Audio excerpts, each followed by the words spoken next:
everybody. Welcome to Tim TV, or as they say, Happy Hour with Maestro Tim. I guess that is me. America, I am tired of monologuing for 30 minutes. It is exhausting. I don't have anything else to say, and you've probably tired of my so-called wisdom. So what I've been trying to find is a patsy. Someone who will do all the talking while I do all the drinking. And so today's patsy, please welcome General Manager of KCCK and my very good friend, Mr. Dennis Green. Welcome. Thank you so much for doing this. Tim, thanks for letting me be the very first guest. You are on Happy Hour with Tim. Yes. Cheers, man. Cheers. And because of you, our drink of choice has to be a martini. You actually requested this, right? Yes. Yep. So I have to say, this must be kind of weird for you to be on the other side of things because you're the one who's usually asking the questions. I'm usually your guest. I gotta say, the fact that I'm giving you alcohol is a definite benefit. You know? What could possibly go What wrong? could possibly go on? All I'm saying is next time I'm your guest, I expect a pedicure and a bottle of Chateauneuf de Pop. Is that too much to ask, for the maestro? Probably a back rub from a KCCK DJ and day-old coffee. Probably more likely. Okay, Hollis should be scared. Yeah. Well, so anyway, I'm really glad to hear you. We've had a long relationship. I've been here 15 years, known you almost since the day I arrived here, but you have a long-standing relationship with the orchestra.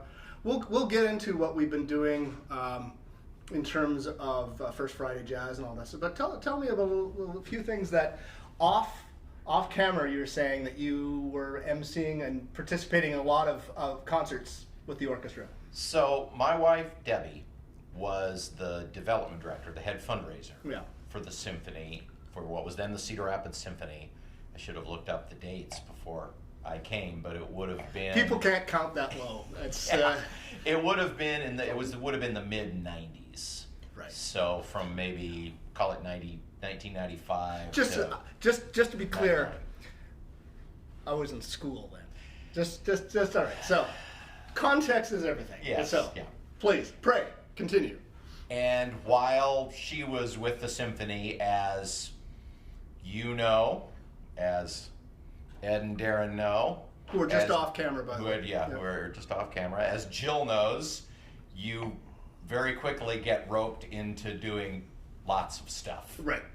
So it started off just, helping, behind the scenes and, at the booth and stuff like that. But eventually I got asked to... For a while in the 90s, the orchestra did a thing where instead of doing a Saturday concert and a Sunday matinee, they did a Saturday concert and a Monday night concert. I remember people saying that. Tell me that. Yeah. With video and media enhancement, the idea was to make it a more friendly thing for people who maybe didn't know much about classical music. Right. And so that the music director did not have to, on top of everything else, have to figure out what to say to the crowd. In between, they said, would you kind of come and be auditory program notes, was really kind of what it was. Sure, yeah. So I sat with Chris T. Meyer before every concert, and he would kind of walk through, not unlike what you and I do when I interview you about tell me about the music, tell me about the pieces, tell me about the guest artist. And I think the goal was to try and drive the audience down to the point where they could just cancel the second show. Well, okay, so mission accomplished. Well done. So at least I know who to blame now. Yeah. Incidentally, Jeanette Welsh, hello. Hi, Jeanette. She has been stalwart. She's been, I don't know why, it must be a glutton for punishment. She has been online for each and every one of these ones. Well, I think we'll take care of that tonight. Yep. Randy Reynolds, Bourbon Sazerac, my sister from Canada. Happy Canada Day tomorrow. Canada! Sure. Yeah, that's right. So, Tammy, what are you drinking? And are you still talking to your husband? Yeah, don't answer that. Okay, so. And by the time this run was over, I'd hosted a couple of Pops concerts featuring costumes. Oh. There was one at the movies. Right. Concert where this was right after Whoopi Goldberg had hosted the Oscars and done a different outfit in between. Oh, okay. Time she came out. Yeah. So we did the same thing, only put me in a costume. So the Western part, I was in a cowboy outfit. There was Saturday Night Fever thing. I wore the white three-piece suit. That must have been sexy. Yeah, well, no, you want to talk about sexy? So, for Chariots of Fire, Oh, God. everybody remembers the beach scene with all the young men running in their tank tops and little shorts. So I walked out on stage and I said, have you ever had that dream where you're standing in your underwear in front of a couple of thousand people? Yeah. And even a mermaid costume, which is Right. what led Maestro Tim to refer to me from then on as Fish Boy. So, ladies and gentlemen, in America, now you know why Dennis Green has a cross-dressing fetish. It is because of the then Cedar Rapids Symphony, today Orchestra Iowa. I'm glad that we could do that for you. Yeah, so that was during the T. Meyer years, but you've been involved with Follies for years. And that was when we first started really hanging out Right. together. Was when the orchestra sponsored the Follies, and you were on stage, Mm-hmm. and we spent a lot of time in the green room. Never ever with alcohol. No, why would we possibly want to drink No, during a no, Follies I never concert? did that. Yeah, no idea why. Anyway, Oh, Diana Nolan's on. Hi, Mm-hmm. Kathy. Gina, Gina? who's Gina? Gina Kaufman. Wonderful. Tammy, my Tammy. sister's drinking rum, of course. Yeah. It was her son, my nephew's birthday yesterday. So happy birthday to Tyler. Great. But isn't his birthday? So would that mean in America his birthday would be a month later? That's right, Right. metric. Yeah, exactly. It's different everywhere. Yeah, like Thanksgiving, you know. Yeah, actually, in Canada, we measure years in dog years. It's actually a factor of 7. So, yeah. I always said the same thing about a career in radio. In radio broadcasting, that 1 year was equal to 7. So by that measure, this is 142. Well, happy birthday. Cheers.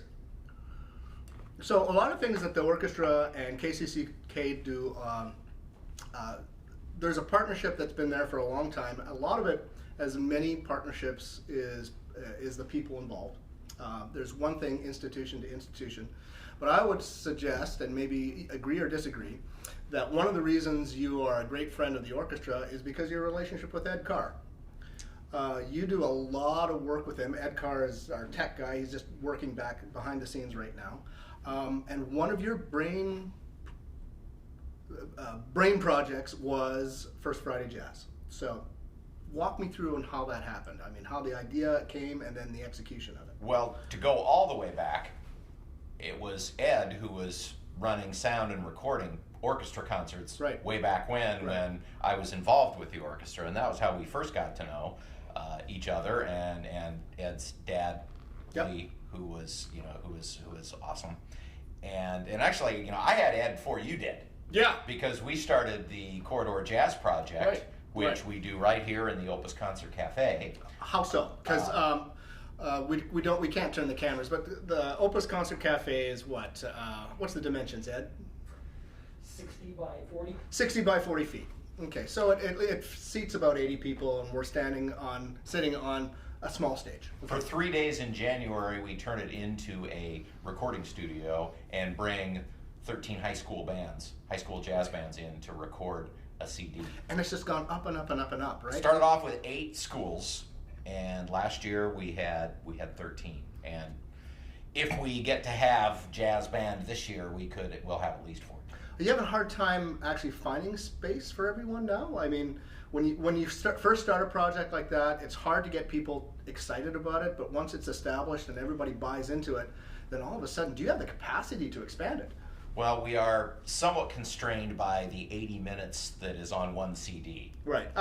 Yep. Got it. But because we're old school, physical media, we still Wow. we do actual. How we do an actual 1980s I know, are how you? quaint. Yes. But I've resigned myself that we're just going to have to go to a 2 CD set, Right. and hopefully be able to accommodate the schools that want Right. to be in it this year again. We don't know what's going to happen Right. yet with band, but this is one of the few things where a school comes in not always because the director Right. wants in, Right. but because the students hear about it from their friends, and they say, hey, why aren't we doing that? Right. And then I get an email from the director. So my kids have been telling me about this corridor jazz project thing.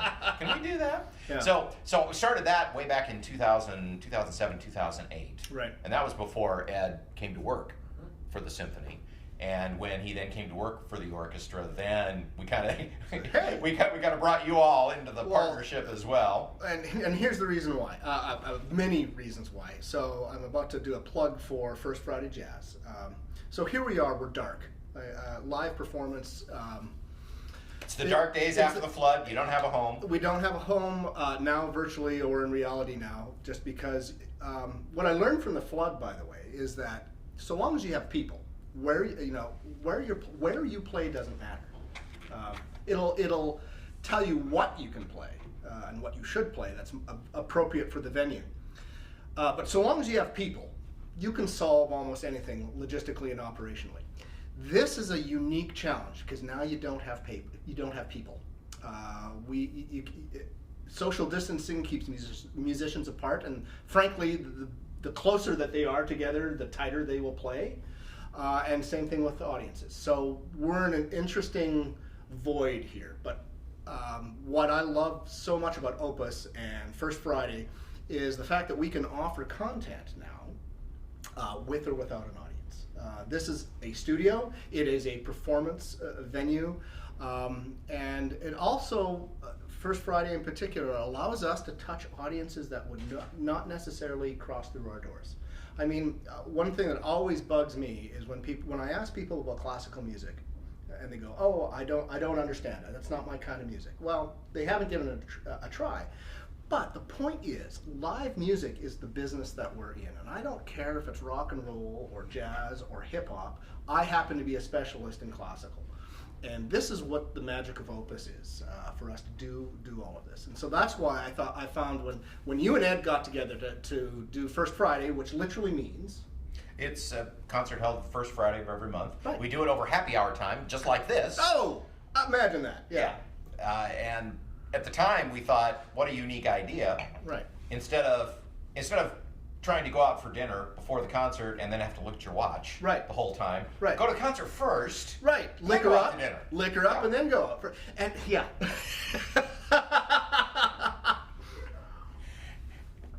This space was perfect for that. Although I am reminded, and it was when we started First Friday Jazz, people segued in here and started and just loved it. But I still remember the first chamber concert you had in here. Right. Because up to that, most of your chamber events had been in churches.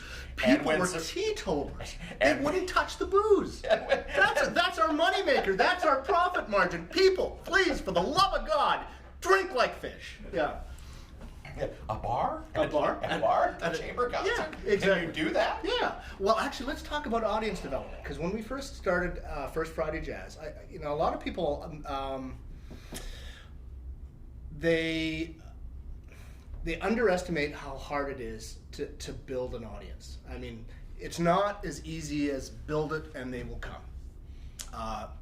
You have to start small, and you have to be consistent about it, and you have to have the guts to hold on to it long enough until it catches fire, because early on you're playing to empty seats. Now, was that the case with First Friday? It was, but it caught on quicker than I think what we thought it was going to. But we were ready. We were ready, Ed. Correct me if I'm wrong, but I think we were ready to lose, to play to empty seats for the first year before we thought it might catch on, and it did catch on quicker than that.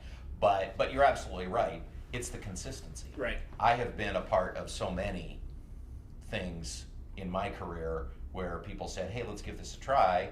They try it once and it doesn't go as well as they'd hoped, and then they stop. Mm-hmm. And you have to. It's like Miles Davis said about playing a jazz solo. He said, "If you play a wrong note, play it again, and then play it a third time, so the audience knows that you meant it." Yeah.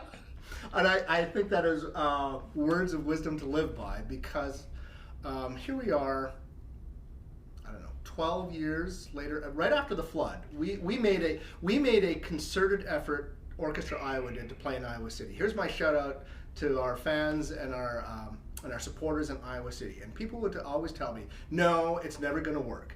And I always said, so why didn't it work? Well, the last time we did a concert, nobody showed up, or there were 50 people in the audience. And there are a lot of people in Iowa City that love the arts and they love music, and so you would think it was a natural marriage, but they don't know much about our orchestra. And so lobbing the occasional, what they did in the past was lob the occasional concert down south in the quarter, and of course it failed because there was no consistency. And I gotta tell you, it is painful to have to go through a concert and where there are more people on stage than in the audience. But you have to get past that. Because here we are 12 years later, and just now, we have a viable audience that is self-sustaining in Iowa City. And that's longer than I expected, but the fact that we're there now, because that was a strategic initiative due to the flood, because we had to find new audiences. That is a pain, unfortunately, that a new concert initiative has to start out with. Did you actually start Jazz Under the Stars? No. Jazz Under the Stars has been going on at KCCK since the late '80s. So you had a legacy to build on. So we had a tradition to build on, and it is a tradition. Well, in the same way that I'm sure that people come up to you after an orchestra concert and say, my parents brought me to the orchestra when I was a kid. Or the funnier ones, I got married in the Paramount.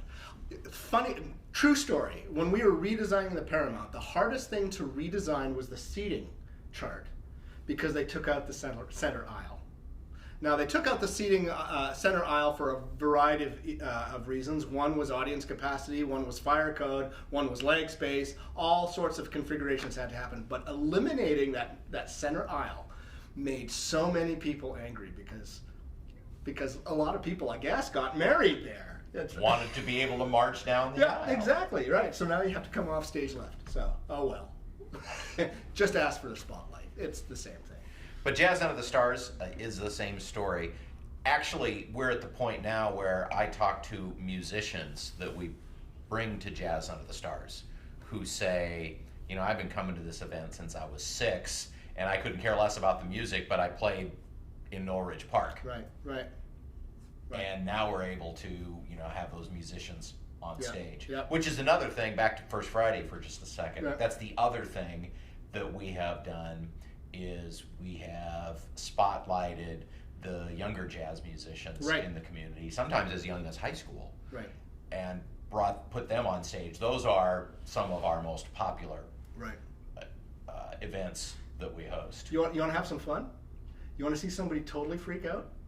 I'm going to do it right now. Ed, put your mask on and come up here because Susan Anderson says I miss Opus, and she loves Now Hear This. So talk about Now Hear This.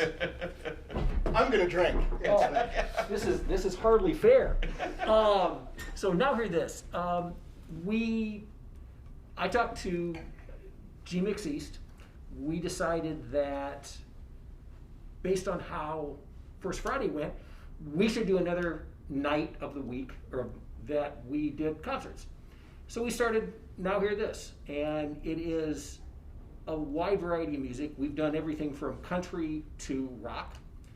The only difference is it is people who are local, who are starting out, and are really looking for some place to play, and that's kind of what we're all about, is to get people started. People who are just starting bands and they need something to do. So we give them space. And you've been working with, you said G-Mix East, which is an organization led by Gerard Estea, who many people in our audience would know, who has this organization that he's created whose purpose is to bring new and emerging artists along and not just provide them a place to play. Help develop them and teach them how to promote themselves and what it takes to try and be a performing musician and make a living at it. So hopefully that is another thing that will come back. Look at this, we got Ed Carr on camera. This is a first. Yes, it is. I'm really good at being on the other side of the camera. Tim, are you ready? So while Tim and Ed are changing places, I'm going to do a little plug for something that we've got going on this weekend. So this would have been the Iowa City Jazz Festival weekend, July 3rd through the 5th. And of course, there isn't going to be a live Iowa City Jazz Festival. Summer of the Arts, the organization that puts on the Jazz Fest, is doing some streaming performances that we recorded a couple of weeks ago that they're going to put on Facebook Live like we're doing tonight. But at the radio station, we're diving into our archives. We've been recording Jazz Fest shows for 20 years.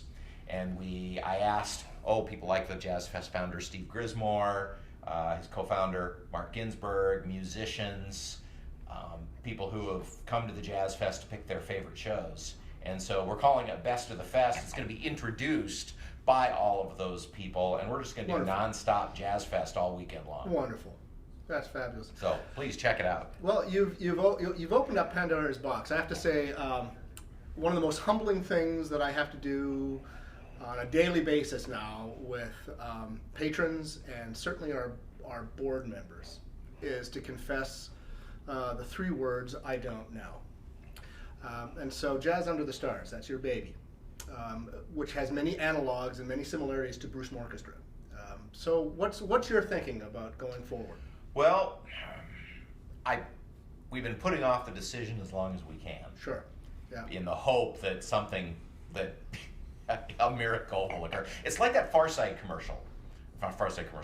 cartoon. You know, the 2 scientists are gathered at the whiteboard. Yeah. And the one scientist says to the other, I think you need to be more specific at this step because there's this big row after row of calculations, and in the middle it says, and then a miracle occurs. Yeah. That's kind of what we're all waiting for. Right. But we've made the difficult call that we're pretty sure that a concert in Knoll Ridge Park is probably not going to be doable. Why so? Because we can't enforce social distancing. We can't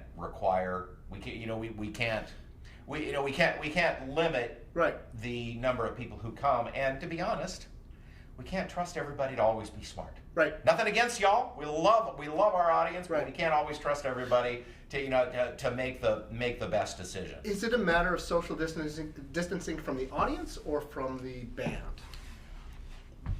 For us, we're not quite so worried about the ensembles. Right. Because we can do a small ensemble on a big stage. Right. Yeah. And we've got the opposite problem. Yeah. You have the opposite problem. I can put a quintet or a quartet on the stage, but we're just concerned about not being able to guarantee a safe experience for everybody. Right. Again, not that we don't trust people to be smart, but we can't guarantee. Are there liability issues as well? No, we're actually okay on liability. Yeah. So what we're thinking, and this is going to be up on Facebook now forever after this, but it looks like... I'm not going to hold you to it, but speak louder into the microphone, please. Yeah. It looks like what we may be able to do is, instead of 4 concerts, do a single concert with multiple bands at McGrath Amphitheater. A Woodstock, sort of? Yeah. Which we believe is going to get permission to open. Now, all of this is, things could change. But at this point, it appears there is a plan to open McGrath, so we can limit the number of people who come in. We can, we can require people to wear masks, which I think is a smart thing to do. Right. And we can make sure that the seating is set so that people can sit apart. And we've got a huge stage. Right. So we can safely social distance on the stage as well. So right now we're thinking a concert featuring 2 bands on the 27th of August. But stay tuned. Yeah. I have to say, there's such a craving for information. What are you going to do? What's going to happen? Nature abhors a vacuum, because you don't want rumors getting out there, and at the same time you are sometimes reluctant to say what's on your mind, what you're thinking of doing, because people will try and hold you to it, and circumstances are likely to change? Everything is in flux. Everything is in flux. I read a thing yesterday, in fact, that said, all that flatten the curve stuff we did in March, based on what is happening right now, Undone. That's all undone. That's all. Yeah. We are starting from zero Yeah. now. So, that's very demoralizing. It's very demoralizing, and it doesn't help the performing arts. No. So what about your daily operations? Your day job. You have this, radio station. I got this little jazz radio station. Yeah. You should check it out. Radio still a thing. Who knew? Who knew? Yeah. And during a pandemic, more of a thing than had been in the past. Right. Because what we've just, and we don't have any data to back this up, but apocryphally, what we kind of are discovering is that people are going back to that aspect of tuning into a radio station for companionship. Right. Yeah. It's all well and good to have a great Spotify playlist and things like that, but you need the human voice, don't you? we need do we need a human voice to keep us company. Yeah. So, fortunately, thanks to Kirkwood, which of course was where KCCK is housed, which from the day the college closed, made the commitment to make sure that there was custodial staff who would help us keep our area sanitized, even while the campus was closed. Right. We were able to keep the studio. We have been able to keep the studio open through the entire pandemic. Right. We have a really aggressive cleaning protocol where all the touchable surfaces are sanitized. Every time our personnel changes. One thing that we did was we got every announcer on the radio station their own microphone. Yeah. So that Interesting. So that they didn't have to change those. God, I would never have thought of that. Out. Yeah. Honestly, it took me about 6 weeks before I figured it out. Yeah. I was watching people wipe down the microphone, and I thought, Yeah. Yeah. So and while we are also starved for entertainment, the radio is one thing that has still been there for us. So I really think the labor workforce is going to be changed forever. I think these tools like Facebook, like Zoom, and all these other go-to-meeting place, and all that. These tools are only going to get better and better, and so I think that a lot more people will be working from home. Are you at that point now where you can effectively, basically transfer your studio into people's homes? It's not optimal yet, but I have a system that I haven't test-driven yet. Yeah. If you listen to KCCK sometime this summer, I'm waiting for somebody to take a vacation day, and you hear Dennis on the air, pretty good chance it'll be a test drive trying to do my show from home. And he's not wearing any pants. Yeah. Interesting. Yeah, so because you always were a gearhead. That's another thing that you and Ed have a little bit of a gear geek. That's right. You and Ed have that in common. See, I'm totally hopeless when it comes to technology. I walk into a room and anything electronic will explode. And actually, you can ask my wife. She will say the same thing. But the fact that you and Ed are always on the cutting edge of what communication technology, albeit that's your profession. Where do you think this is going? I think you're absolutely right. I think that we are finding that for people who are able to work from home, that they are many times just as productive and sometimes happier. Right. Than having to go into and getting more. Does Hollis still commute from Des Moines? Hollis still commutes from Wow. Ames. See, that's amazing. See, people don't realize the backstory. We have one announcer at KCCK, the great Hollis Monroe, who is one of the deans of jazz on public radio all across Iowa. Came to work with us a few years ago, and he lives in Ames, and he commutes in every day. That's amazing. We're working on something to alleviate that. Ames, like Des Moines North? Yeah. Just like Iowa City is Cedar Rapids South? No letters, people, please. That is probably a joke. Both of them, probably. So anyway. I will tell you the other unintended side benefit of this is I have been able to score interviews with some pretty high-level talent. Right. Because... yeah. Hey, will you jump on Zoom with me and have a 15-minute conversation that we can put on our radio station in Iowa? And most people say, sure, I'm in. Yeah. Talent. One of the greatest challenges in my profession is recruiting for the orchestra. Finding people who have studied their craft and are great musicians, and it's getting harder and harder every year. When a position comes open in radio land, I mean, you're not just hiring any talking head, are you? I mean, you have to hire somebody like Hollis who is a jazz specialist. How hard is that in today's environment now? It's not easy. Yeah. We've always been very lucky. We've actually only filled 3 on-air jobs at KCCK in the last 20 years, full-time. Right. Full-time. And in most cases it was someone who, we kind of had our eye on, kind of had a relationship with, knew on the front side that they knew their stuff. Well, the fact that I've mentioned his name at least 3 or 4 times, I'm a huge Hollis fan. And the reason I'm a huge fan of his, every announcer, every personality has their own taste in jazz, and I hear that during their hour, and it's interesting to hear how someone's choice of music really reflects their personality. And for me, I just really like his. Every one of our announcers puts their own slight. I mean, they have. The interesting thing is they have some guidelines that they follow. Oh, do you? I know nothing about your business, so they're fairly broad. Now, okay, well let's talk about the radio business. Sure. Yeah. So at most radio stations that you listen to, the playlist is designed by the vice president in charge of programming at the home office in Cleveland or wherever. Right. And then distributed to all of the stations. To the minions. In that chain. Yeah.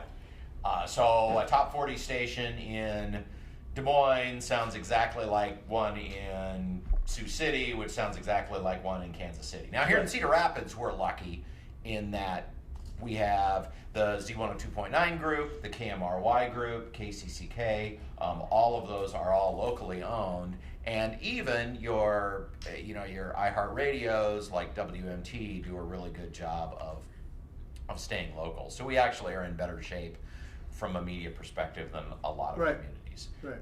But even at those stations, they still, the music decisions are made by one person, and then that list is generated and just played back by the personalities. Right. And there are good reasons to do that. And the average, gosh, it's been a while since I've dove into this, but the average playlist, the total universe of songs on a radio station can be as low as 200. Wow. And as high as maybe 1,000. Yeah. At KCCK, we have 9,000 CDs in our studio. That's awesome. Yeah. And our personalities have a wide latitude to put play individual stamp on it. To put their show together. So even though we have our rules too, yeah. But within the confines of those rules, they're able to play. What kind of pressures are you under for more generic programming? Because here's where we do share something. Programming. Why does one piece or one style fit with the next? I mean, that is sort of like voodoo chemistry to people who are not in our industry, and yet it is the mother's milk of what we do. And the other thing that we share is a desire for our music to be developing and not to be a museum piece. Right. To be, to bring people new things. Right. People always want to listen to Dave Brubeck Take 5. Right. People always will gravitate toward their favorites in the same way that they'll gravitate toward Mozart or There's Beethoven. nothing wrong with that either. And there's but nothing wrong with listening to your favorite song. But advancing the art, the state of the art. Yeah. And and how terrible would it be to be a young musician today and say, well, the only songs that you can play, we're not interested in your music, we're only interested in how you play songs that are 70 years old. Who would want to go into that business? One of the reasons our orchestra is so great is we don't pay them much. Oh my God, it's embarrassing if you really knew how little we paid our musicians, because that's the financial reality of where we live. But if you can't fill their pockets, you fill their soul. And there are pieces out there that students go to school for. The reason they actually become a musician. And for me, for example, it's the Bach St. Matthew Passion. For another musician, it will be a Mahler Symphony, or a Stravinsky Rite of Spring, or I mean, there are certain pieces out there and certain repertoire out there that people will give their soul for. They will get into the industry for. They will make a vow of poverty for, just to have the opportunity to play that piece. And so every once in a while, if I can put that piece on my programming, knowing that the average person will go, what is this? When I know, not only is it one of the greatest achievements of Western civilization, but it's what motivates the musicians to stay here. That's something that's hard to explain to the rank and file, and yet it is so central to our business model. So. You may be in radio, but we are in the same profession. We totally are. Well, I was looking at, thanks to everybody who's commenting, I did want to go back to John Hall, the awesome John Hall, who works with both of us, remarked that he was supposed to play on 2 of the Jazz Into the Stars this year that that are not going to happen, but we're going to hope to book those for next year. Let's see, there was somebody else here I wanted to. Susan, thank you.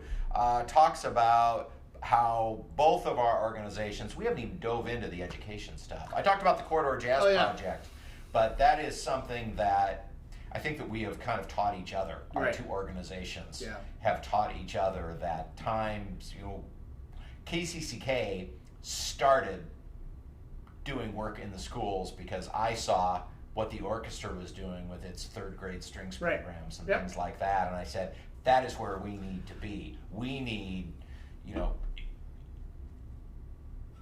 someone could say, well, you're just trying to grow your own audience. Darn right. Yeah, hell yeah. But it is, it's playing the long game. It's funny, and this was a classical thing. I was at a conference when we started working in education, and was sitting at a table with a couple of classical public radio program people. People would say, Ana Devita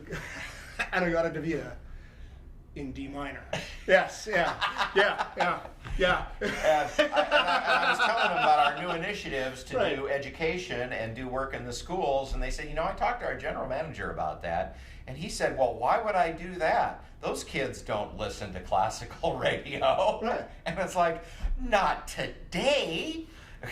Well, yeah, that's a whole nother conversation, but one of my great frustrations is people our greatest supporters see only a fraction of what we do. Our most public face, I suppose. For you, it's what you do daily on air. For us, it's our Masterworks program. We're a symphony orchestra. That's what we do. And yet, I'm not sure what it would be for you in your industry, but I would say at least 50% of the energies that we institutionally do go into our education programs. It's the same thing for us. It is a heavy, heavy lift. And a ton of, all the kids that we touch requires sponsorship and requires funding, but it also requires human capital to actually organize these things and to design these projects. And I get blank stares a lot when people say, what did you do today? Expecting that I've been studying scores or, thinking about the next Masterworks concert next week. I said, no, I have been into, I went into 15 elementary schools today, or this past week, explaining how string instruments work. It's not the most glamorous of work, but it's the most important work that we do. And yet, I think it's hard to break through your own branding, because as a symphony orchestra, people just think we do symphonic music, when in reality, 50% or more of our efforts go into education. It's a big, heavy lift, so I'm glad we were able to, we're doing God's work. We're doing God's work, and you need to do God's work too. So, show us the money. And I'm seeing that you're pretty low on your martini. which means And you're empty. and But I'm that empty. does that mean happy hour's over? No, what it means is we need a refill, which means I guess it is time that happy hour is over. So Dennis, I want to thank you for being my guinea pig for this, and I will totally confess to everybody. We have some new technology that allows us to do these things, so you're not like stuck with me every week just trying to spin a yarn for a half an hour, to have really great conversations like this. I asked Dennis because not only is he a great ally and a great communicator, and there's so many synergistic things that go in between our organizations. In the case that technology failed, I asked Dennis to be here because he can riff. He can riff and fill time like nobody else. So that's a little bit of behind the scenes, and I can't thank you enough. Thank you for being my very first. This was fun. This was fun. All right. With that, everybody, we'll see you next time, and cheers.